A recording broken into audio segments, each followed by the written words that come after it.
Hello दोस्तों, नमस्कार। मैं राम नारायण साहित्य सागर ऑनलाइन के इस यूट्यूब चैनल पे आपका स्वागत करता हूँ। मीराबाई को हम लोग पढ़ रहे हैं। मीराबाई के जीवन निधन, उनके काव्यगत रचनाएं और उनके रचनाओं और पदों का संकलन किसने किस नाम से कब किया, उसको हम लोग देख चुके हैं। मीराबाई से जुड़ी प्रमुख बातों को हम लोग देख रहे हैं कि किस विद्वान ने क्या कहा है। इस क्रम में एक दो विद्वानों के कथन और बाकी हैं, उनको हम देख लेंगे, फिर हम आगे बढ़ेंगे। तो चलिए देखते हैं मीराबाई के संदर्भ में विद्वानों के मत। मीराबाई के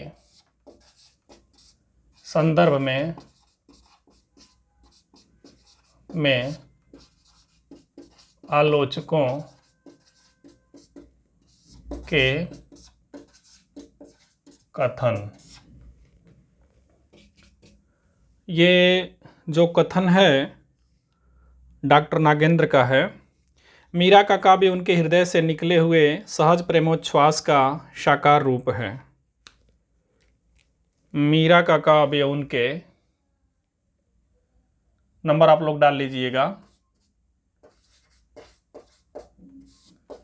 मीरा का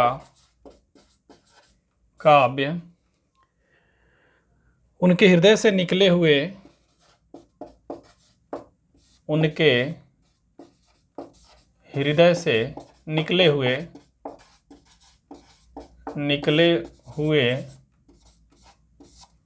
सहज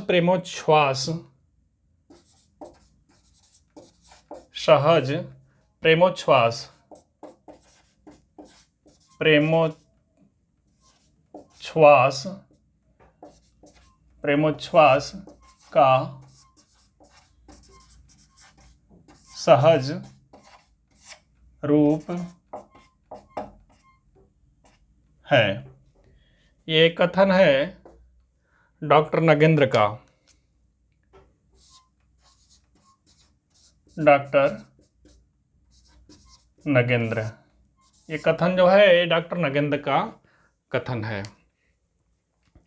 ये तो हो गए मीरा के संदर्भ में प्रमुख आलोचकों के मत।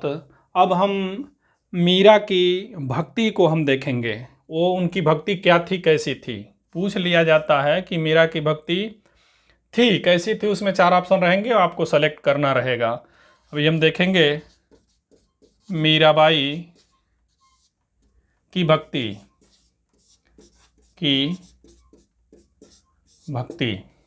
जो मीराबाई की भक्ति की अगर बात किया जाए तो माधुर्य भाव,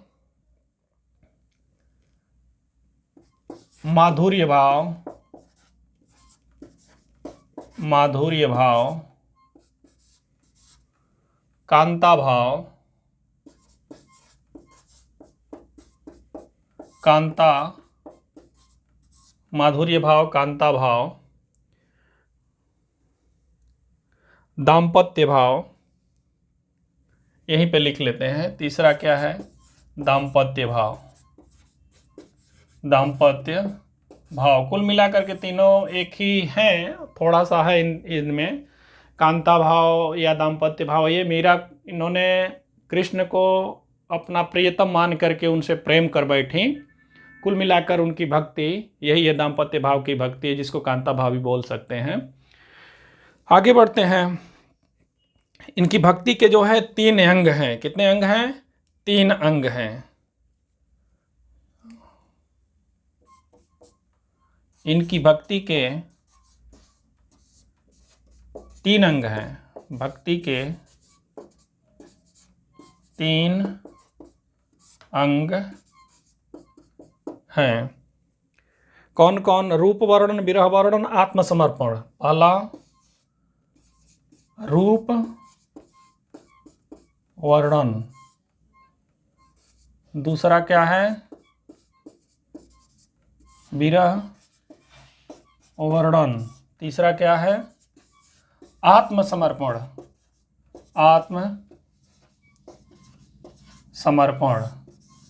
रूप वर्णन, विरह वर्णन और आत्मसमर्पण, ये मीरा की भक्ति के जो 3 अंग हैं। इन्होंने रूप का वर्णन किया है और मीरा अपने श्री कृष्ण जी के विरह का वर्णन किया है, और श्री कृष्ण जी के सामने इन्होंने अपने आप को पूरी तरह से समर्पित कर दिया है। इस तरह से इनकी भक्ति के जो है 3 अंग माने गए हैं। मीरा का काव्य मुक्तक, इनके काव्य की सारी विशेषताएं हैं। मीरा का काव्य मुक्तक की श्रेणी में आता है। मीरा का काव्य मुक्तक काव्य के अंतर्गत आता है। मुक्तक काव्य के अंतर्गत, काव्य के अंतर्गत आता है।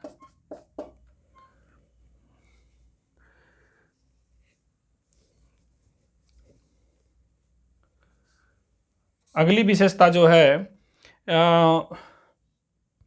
मीरा ने अपने काव्य में गीति काव्य की आत्म व्यंजक शैली का प्रयोग किया है। मीरा ने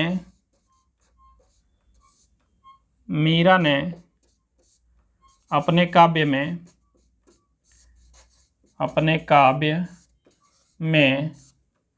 गीति शैली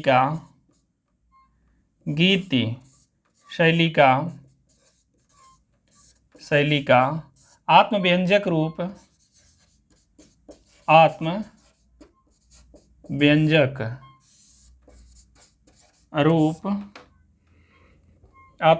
रूप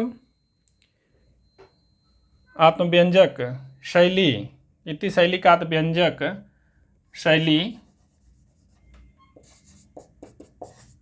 शैली का प्रयोग किया है।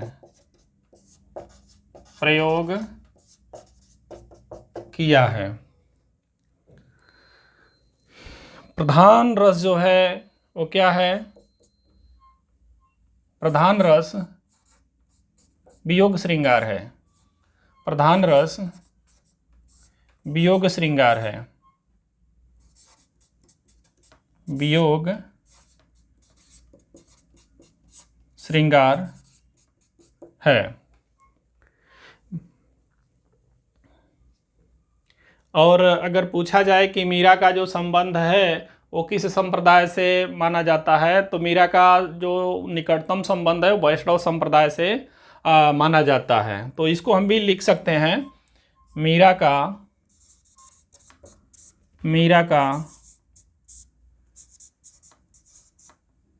संबंध वैष्णव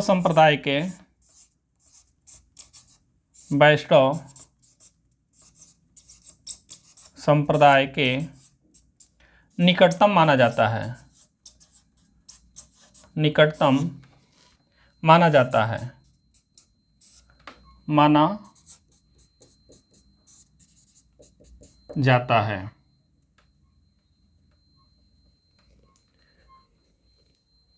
मीराबाई के संदर्भ में आलोचकों के कथन हम लोग देख चुके हैं। कथन जो बचा था नागेंद्र का, कहते हैं मीरा का काव्य उनके हृदय से निकले हुए सहज प्रेमोच्छ्वास का सहज रूप है।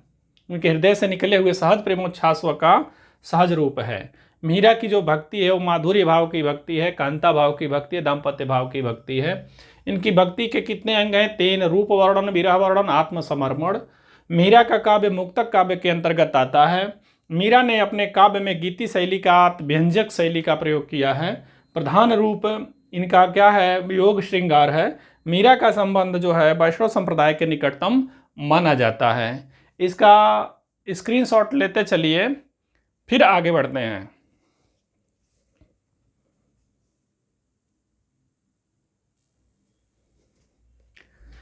ले लिया होगा आपने। आगे बढ़ते हैं। आगे हम कुछ उनकी प्रमुख पंक्तियों को देख लेते हैं। तो यहाँ पे हेडिंग डाल लीजिए आप लोग, मीरा की प्रमुख पंक्तियाँ। मीरा की कुछ प्रमुख पंक्तियाँ। यहाँ पर देखेंगे, एक है मेरे तो गिरधर गोपाल दूसरो न कोई। मेरो तो गिरधर गोपाल, गिरधर गोपाल दूसरो न कोई, दूसरो न कोई।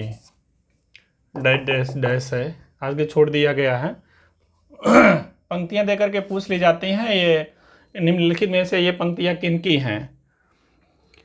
मन रे परसि हरि के चरण, मन रे परसि हरि के चरण, बसो मेरे नयनन में नंदलाल। ये बहुत ही महत्वपूर्ण पंक्ति है, आप लोगों ने पढ़ा भी होगा। बसो मेरे नयनन में नंदलाल, में नंदलाल। बसो मेरे नयनन में नंदलाल, मोहनी मूरति सांवली सूरति, नैना बने विशाल। इस तरह से पंक्ति है ये। चौथी पंक्ति है, पायो जी मैंने राम रतन धन पायो। भी बहुत महत्वपूर्ण पंक्ति है इनकी। पायो जी, पायो जी मैंने राम रतन धन पायो, राम रतन धन पायो। पायो जी मैंने राम रतन धन पायो, खर्च नहीं कोई चोर न लेवे, दिन दिन बढ़त सब आयो, पायो रे जी मैंने राम रतन धन पायो। इस तरह से ये पंक्ति है। अपने घर का पर्दा कर लो मैं अपला बोरानी। पांचवा है, अपने घर का पर्दा कर लो, अपने घर का पर्दा कर लो, मैं अबला, अबला स्त्री को कहा जाता है, अबला बौरानी। बौरानी मतलब बौराइल, जैसे बोलते हैं बौरानी मतलब बावरा हो जाना, उस टाइप का बौरानी। कुल की कानी जगत की दाई, बहाई जस पानी। कुल की कानी छठा है, कुल की कानी, कुल की कानी जगत की दासी, जगत की दासी। बहाई जस पानी,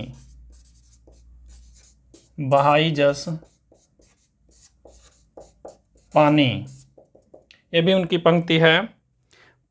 पद घुघरू बांध मीरा नाची थी, पद घुघरू, घुघरू बांध मीरा नाची थी, नाची थी। मायरी दी मैं तो लियो गोविंदा मोली। आठवां जो कथन है, आठवां जो पंक्ति है, मायरी, मायरी मैं तो लियो गोविंदो मोल, लियो गोविंदो मोल। ये उनकी कुछ प्रमुख पंक्तियां हैं। पंक्ति देख करके पूछ ली जाती है, कवि का नाम पूछ लिया जाता है कि ये किनकी पंक्ति हैं, तो इस तरह से आप लोग देख सकते हैं। यहीं पर हमारी मीराबाई जो है पूरी मतलब समाप्त होती हैं। इनसे बाहर कोई प्रश्न जाने के चांसेस नहीं है। अगले 2 कक्षाएं हमने लिया हुए, तीसरी कक्षा थी मीराबाई के ऊपर। तो अगर आप लोग पहले देख रहे हैं तो इसके पहले हमारी मीराबाई के ऊपर 2 वीडियोज़ ऑलरेडी अपलोडेड हैं, आप लोग उसको देख सकते हैं। और एक बात, अगर आपने साहित्य सागर ऑनलाइन को अगर आपने सब्सक्राइब नहीं किया है तो आप इसको सब्सक्राइब कर सकते हैं, बेल आइकन को दबा सकते हैं। सूर, तुलसी, कबीर, जायसी और मीरा, ये सूरदास, सूरदास, तुलसीदास, तुलसीदास, कबीरदास, मलिक मोहम्मद जायसी, जायसी, सूर, तुलसी, कबीर, जायसी, और ये मीराबाई, मीराबाई। भक्ति काल के जो हमारे 5 प्रमुख कवि थे, इनको हमने बहुत ही डीपली इस पर पढ़ा रखा है। अगर आप लोग पहला देख रहे हैं तो आप इसको प्लीज़ जा कर के इन 5 क्लासेस, 4 क्लासेस को इसके पहले वाली देखिए। आपको इससे बाहर अगर भक्ति काल में इन कवियों पे प्रश्न आता है तो इससे बाहर कहीं जाने के कोई चांसेस नहीं है। इसी के साथ हम इस क्लास को यहीं पर द एंड करते हैं। धन्यवाद।